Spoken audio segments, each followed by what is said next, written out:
Once a month, the Stamford Harbor Commission meets to discuss things related to our coasts and harbor. At their meeting on Tuesday evening, the Commission discussed a few things you might want to keep in mind whether or not you own a boat, because in a few weeks, a new fishing pier is opening in town. There was some debate as to whether or not it would be replaced. The money was set aside for a replacement pier by the previous administration. When Dan Malloy was mayor, there was a complicated permitting process because it's in an environmentally sensitive area. And I would say, just looking at it, it's about 90% complete. I will go back if necessary and ask for additional money.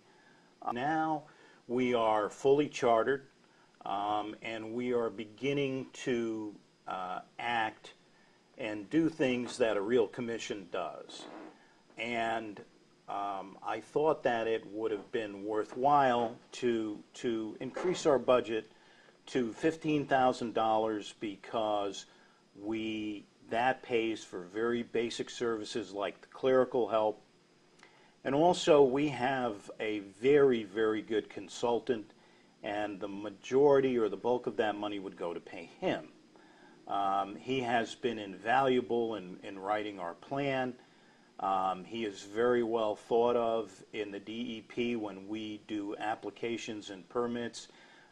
He was a big help in getting the construction and approvals for the Cummings fishing pier. And these things happen. We asked for $15,000. It was cut to $2,500.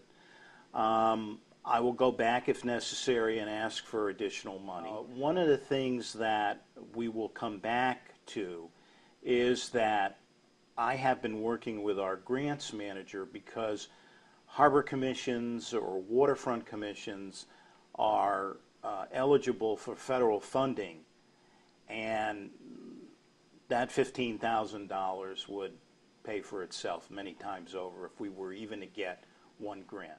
And if you are a boat owner, Harbor Commission member Jack Condlin explains that later in the summer, the Commission will be checking for boat registrations, but they aren't looking to penalize boaters. They're looking to keep them safe. We've been sending out notices. It's been on the website.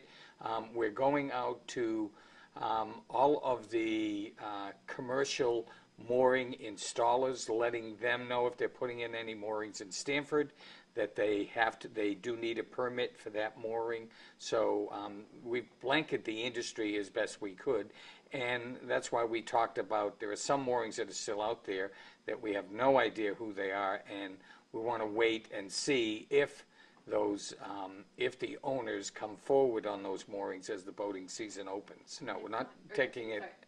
What we will do is, at a certain point, if the mooring is still out there, it's not registered, no one's using it, we'll put a sticker on it letting the owner know that it hasn't been registered and it's in violation. And, I mean, that's about all we can do at this point. No, not really. This is not meant to be punitive. This is just purely to keep records of what boats are out there. When there's a problem, during a storm that comes in, right now there's no way to communicate with any of the boat owners that are out there. The new system, it's online. It has email communication and telephone communication that we can let people know when there's a major storm coming through, or that we see that there's a problem with their boat that's on a mooring. If you need to register your boat or would like to contact the Harbor Commission, you can find their site through the Stamford government site at www.cityofstamford.org under the Government tab.